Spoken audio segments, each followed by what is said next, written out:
Os vikings chegaram ao Brasil no século X, por Juscelino Luz.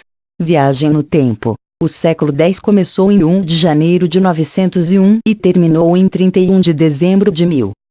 Um fato que foi escondido por muitos anos na história: os vikings são uma antiga civilização originária da região da Escandinávia, que hoje compreende o território de 3 países europeus: a Suécia, a Dinamarca e a Noruega. Igualmente conhecidos como nórdicos ou normandos, eles estabeleceram uma rica cultura que se desenvolveu graças à atividade agrícola, o artesanato e um notável comércio marítimo.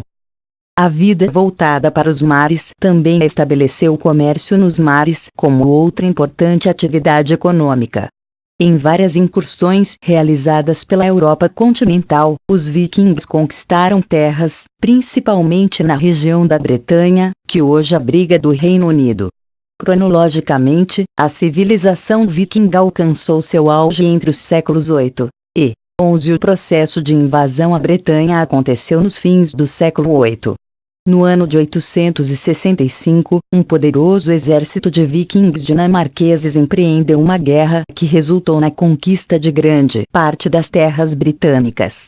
Com isso, observamos a consolidação do Danelag, um extenso território viking que englobava as regiões centro, norte e leste da Bretanha. Na mesma época, os vikings continuaram sua expansão em terras escocesas. As habitações dos vikings eram bastante simples. Madeira, pedras e relva seca eram os principais elementos utilizados na construção das residências. Além disso, observamos que a distribuição espacial do lar era bem simples, tendo, muitas vezes, a presença de um único cômodo. Nas famílias um pouco mais abastadas, observamos a presença de uma divisão mais complexa composta por salas, cozinha e quartos. Em razão das baixas temperaturas, os vikings tinham expressa necessidade de uma vestimenta que pudesse suportar as baixas temperaturas do norte europeu.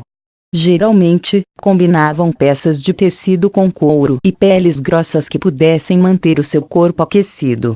Além disso, podemos ainda destacar que toda a população apreciava a utilização de acessórios em metal e pedra.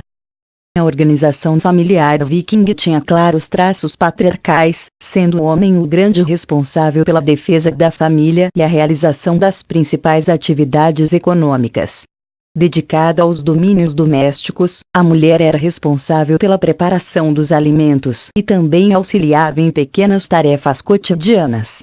A educação das crianças era delegada aos pais, sendo eles que repassavam as tradições e ofícios vikings.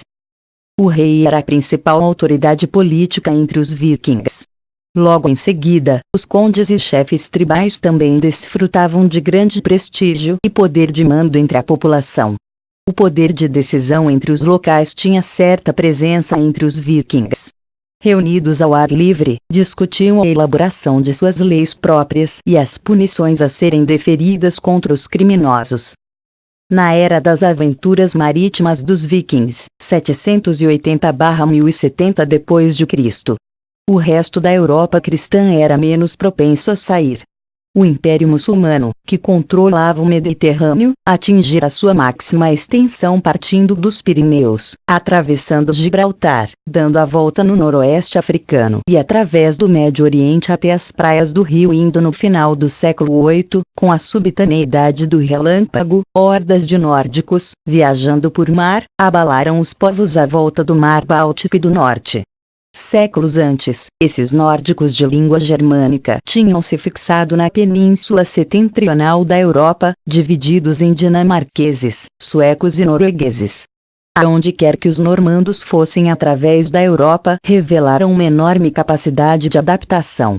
Na França e na Alemanha, encaixaram-se na hierarquia feudal, na Inglaterra catalisaram a nação para unificá-la e ajudaram a consolidar a Rússia com seu comércio ao longo das vias aquáticas.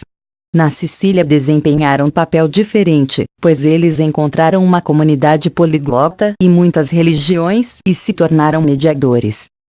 Sob os auspícios tolerantes de um rei normando, Rogério II, a brilhante corte de Palermo se tornou uma movimentada encruzilhada na Europa, um lugar onde as ideias e as artes se cruzavam entre si. Além disso, foi um normando, Tancredo, que comandou a primeira cruzada na tomada de Jerusalém e, depois disso, fundou outra espécie de reino normando na Síria. A chegada dos vikings ao Brasil nesse processo de expansão, também responsável pela colonização de diversas terras nórdicas, os vikings acabariam antecipando em 5 séculos a viagem feita por Cristóvão Colombo e por Pedro Álvares Cabral.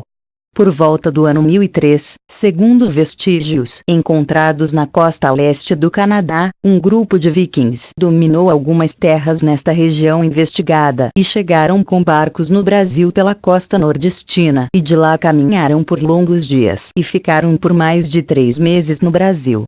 E provavelmente deixaram alguns vestígios que podem identificar sua presença no Brasil. Muito antes de que Pedro Álvares Cabral, que apenas teve acesso em 1500, e esses vestígios devem estar em algumas regiões que passaram bem como das provas materiais que levaram para a Noruega, Dinamarca ou Suécia no século X. Contudo, naquela época, as dificuldades de fixação e o confronto com os povos nativos acabaram dando fim a essa empreitada.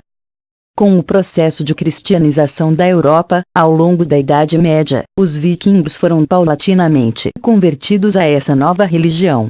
A dissolução da cultura viking acontece entre os séculos XI e XII.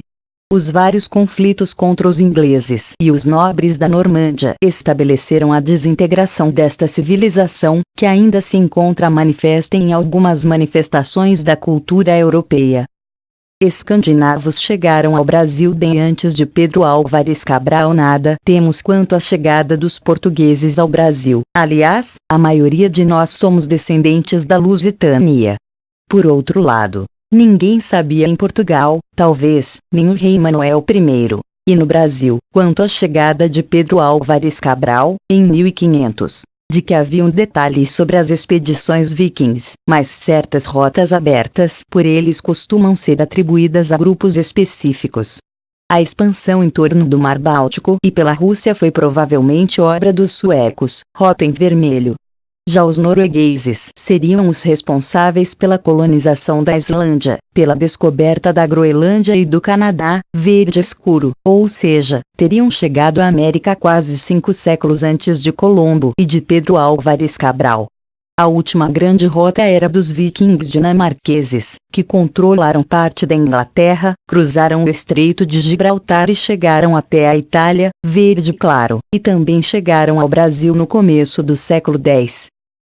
Luta sem chifres. Os vikings costumavam lutar a pé, usando uma espada como arma principal, mas carregavam também machado, lança e, às vezes, arco e flecha. Apesar de sua imagem ter ficado gravada no imaginário popular com aqueles capacetes de chifres, eles provavelmente só usavam essas peças em cerimônias religiosas. Casco. O desenho em forma de V, desenvolvido no século VIII, tornava mais eficiente o deslocamento sobre a água do mar, permitindo maiores travessias. O casco, formado por pranchas de carvalho, era especialmente flexível, leve e resistente à tecnologia avançada. Os possantes barcos vikings tinham velas e cascos especiais mastro. Não existia só um modelo de barco viking, mas havia geralmente algumas características comuns entre eles. O mastro, por exemplo, era feito de pino e podia ser baixado e levantado durante a viagem, para adaptar-se às condições do vento e às necessidades da navegação vela. Foi a partir do século IX que os barcos vikings passaram a ser impulsionados por vela, além dos tradicionais remos. Na forma de retângulo ou trapézio, a vela era feita com a lã de um tipo especial de ovelha, cuja oleosidade a tornava impermeável e ultra-resistente. Remos e viagem em rumo ao Brasil. A chegada ao Brasil foi muito difícil. Estavam em cada barco, pelo menos 30 homens. Remavam o barco de cerca de 25 metros de comprimento. Foram num total de 4 barcos do mesmo tamanho com muitos homens nesses barcos. Eles entravam em ação nas manobras em águas rasas e na abordagem de navios inimigos, e nesse caso nada encontraram a caminho das Américas do Sul, América do Norte e América Central. Um remo no lado direito da traseira da embarcação servia de leme. Para se protegerem, os vikings encaixavam escudos no casco e passavam os remos por um buraco no centro dele. E foi uma das grandes viagens feitas pelos vikings, deixando pistas e marcas que foram escondidas da população. Na área religiosa, aos vikings é atribuída rica mitologia povoada por vários deuses, sempre adorados nos eventos coletivos. Várias histórias envolvem a luta entre os deuses nórdicos ou o embate entre as divindades e os gigantes. Odin, por exemplo, era adorado como o deus dos deuses. Thor era a divindade mais popular, tinha poder sobre os céus e protegia os vikings. Porém, ao longo da Idade Média, diante do processo de cristianização da Europa, os vikings foram lentamente convertidos a essa religião. Por fim, a dissolução da cultura viking ocorreu entre os séculos XI e XII. Na esfera religiosa, os vikings eram portadores de uma rica mitologia povoada por vários deuses sistematicamente adorados em eventos coletivos. Várias histórias envolvem a luta entre os deuses nórdicos ou o conflito entre as divindades e os gigantes. Odin era adorado como o deus dos deuses. Thor era a divindade de maior popularidade e tinha poder sobre os céus e protegia o povo viking. A partir do século XI, esse excedente populacional diminuiu, esgotando a capacidade dos clãs de recrutarem novos guerreiros para suas perigosas viagens. Foi o início do fim desse modelo de sociedade nos países nórdicos. O rei Olaf II Haraldsson, que subiu ao trono da Noruega no ano de 1015, é considerado o último chefe viking tradicional. Por final, e diante de inúmeros conflitos contra os nobres da Normândia e os ingleses, acaba-se por estabelecer o fim desta civilização. Entretanto, ainda se encontra presente em algumas manifestações da cultura europeia. Professor Juscelino Nóbrega da Luz.